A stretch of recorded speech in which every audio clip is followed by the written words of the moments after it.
The fundamental problem with alcohol education is that it often misses the mark. So how do you make sure it's not patronising or irrelevant? Head of PSHE Cliff Evans and alcohol specialist Gavin Bryce think one possible solution could lie with Year 10. By the end of the session, what I'm hoping for is that you will be able to tell me and Gavin the sort of information that students of your age, or even just a year younger, would like to know, or you feel that they ought to know about alcohol education.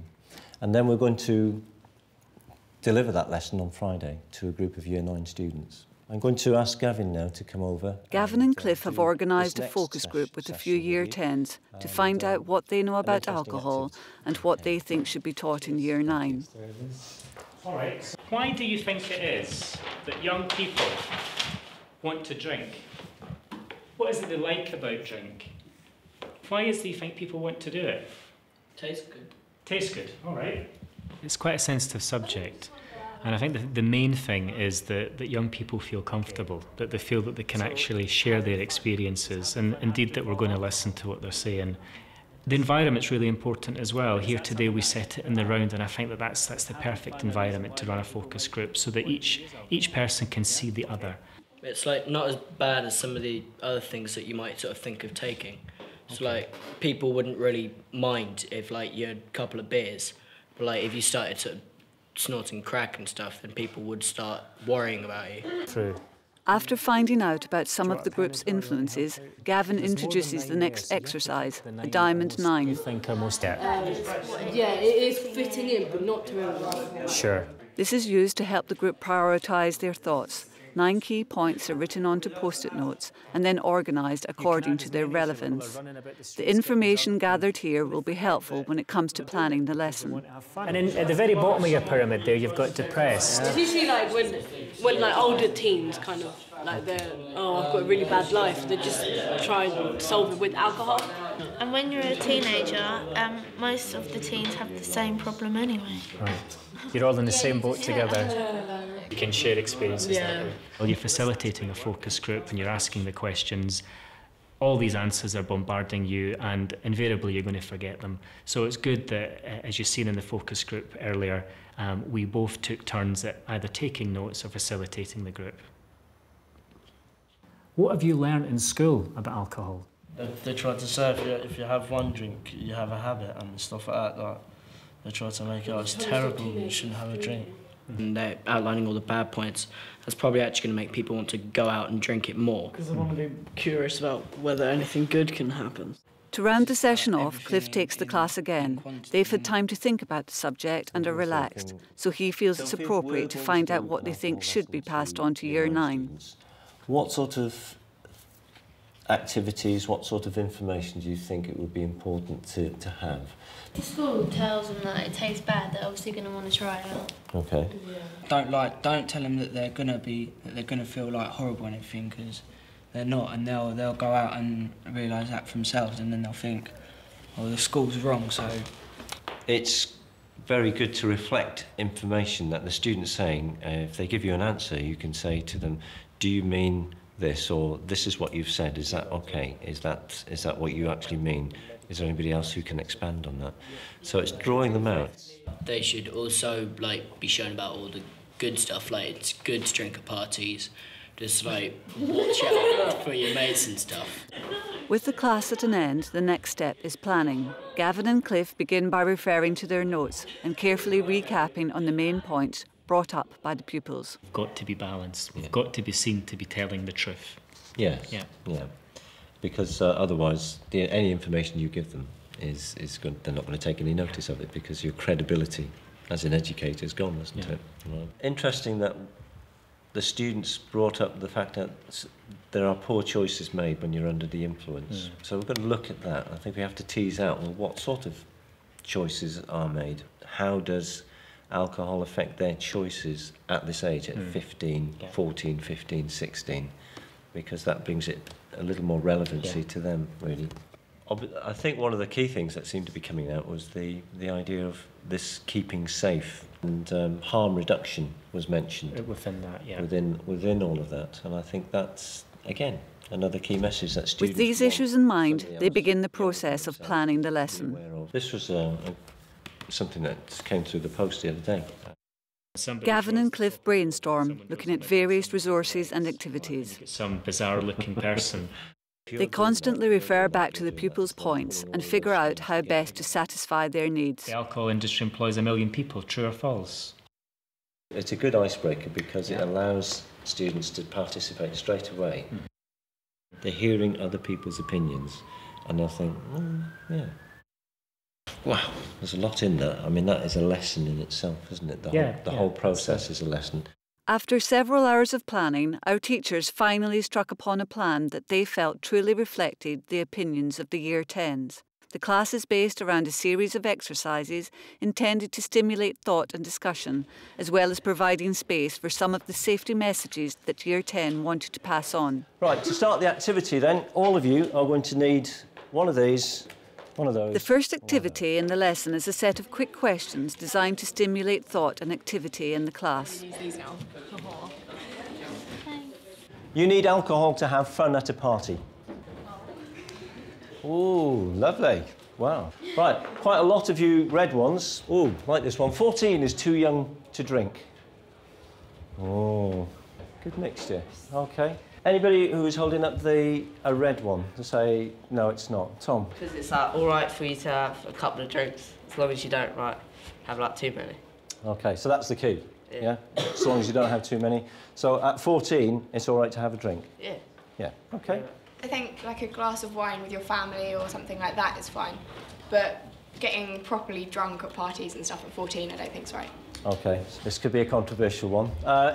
It's all right for lads to get drunk, but not for girls. Whoa. Just because they're boys doesn't make any difference. Okay. I just think that anybody should be able to drink. It's their choice whether they drink. It's not to do with whether they're male or female. After a short pause for reflection, Cliff continues the class with some group work. They're going to be doing a mind map, thinking about their influences and the effects these have on them. Think twice about drinking too much. Just say to your teacher for people to go out that way. What do they reflect? You've got your parents as well, yeah. Because we are. Do you think adverts on TV make a difference? Each group chooses a representative and feeds their thoughts back to the class. When people are upset, they go to alcohol. Law can make you stop doing it. Money, boredom and wanting to try something new. School and the internet, and history and diaries, and that's what we thought, basically. We said TV programmes, like soaps and things. Whenever like a character has a problem, they always go down to the pub. If people go drinking, what sort of tips have you heard people ought to be taking, sort of safety things when people go out drinking? Not to mix drinks. OK. If you drink a pint of water, you don't end up with a hangover. You don't. It helps, does it? Yeah. OK. No, if you know you're going to be drinking, arrange for a way to get home so you don't have to drive. Oh, that's good. Eating while drinking helps. It makes you a lot less drunk. Because someone could put something in your drink. Somebody could put something into your drink. The class gets back to more group work. This time, they're looking at scenarios about drinking and discussing what they think they should do. Say, if you really are my friends, please don't get me into trouble with my parents. Have any laws been broken? 1 more minute. Using the pace that he's built up, Cliff quickly moves the class on to the next exercise, a conscience alley. We're going to give the whole class a scenario. It could be one of these that's already on the cards. And one side is going to be giving negative messages and the other side is going to be giving a positive message. And this person will go through the alley of conscience, taking on board everybody's suggestion.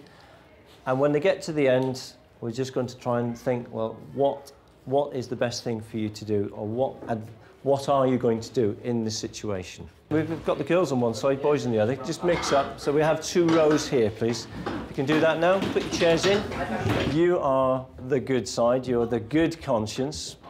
And you are the negative or the bad conscience. So you're at a party, and most of the people are your age. One of your friends comes over to you and says they've put some alcohol in the orange drink. The alcohol is clearly affecting your friend. A short while later, your friend starts to get a bit silly. No one else has realised that your friend has been drinking alcohol. You have to decide what you're going to do, but it is based on the information that your classmates are going to give you.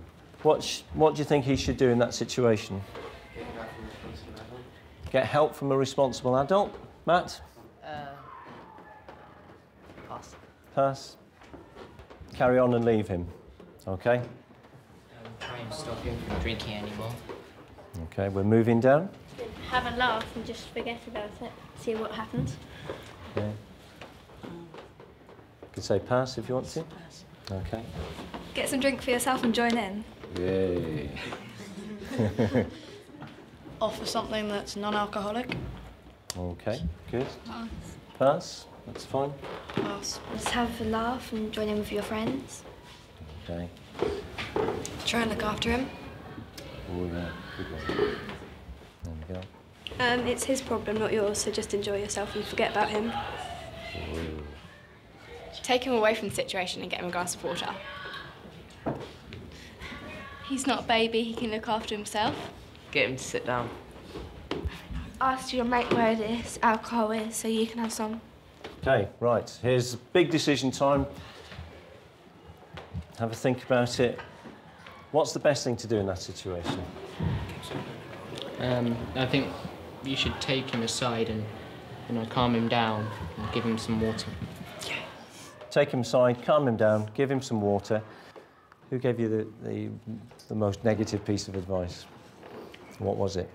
Probably the person who told me to just join in and, because it was no big deal. Just to wind up the lesson, and the last thing we were thinking about was about safety, keeping safe when you're having alcohol. Lots of the Year 10s came up with these suggestions. Plan your evening, right? Decide where you will go, what time and how you'll get back home, which I think was somebody's suggestion over here. This might sound really odd, but you should tell your parents where you're going, all right? Don't drink on your own. Very clear message from Year 10s, do not drink on your own. We could spend a whole lesson just looking at safety factors and how to keep ourselves safe. After some information about local support agencies has been handed out, the class comes to an end. So what did the pupils think? And could they tell it was guided by the opinions of Year 10? Yeah, definitely. Not only sort of like the language that was used, but they really spoke on your level. It wasn't patronising or anything like that. You got to relate to other people, like people of your age's opinions, and they told you their views on it, and you told them your views on it. Because it's different when an adult's telling you about it, because you think, well, they're so much older than you, they don't know what it's like to live how we live now. Conscience Alley was fun. I liked to see what people play the roles of the good people and the bad people. I think it gave us a chance to discuss each other's ideas about what to do in a situation.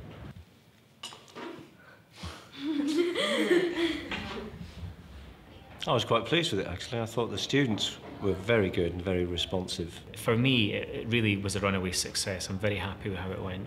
It's a process that has a lot of mileage, and I would recommend it to anybody. So the Year 10 group has actually helped me focus on information that I wouldn't have normally have given. So it's been a very good experience for me. Never stop learning.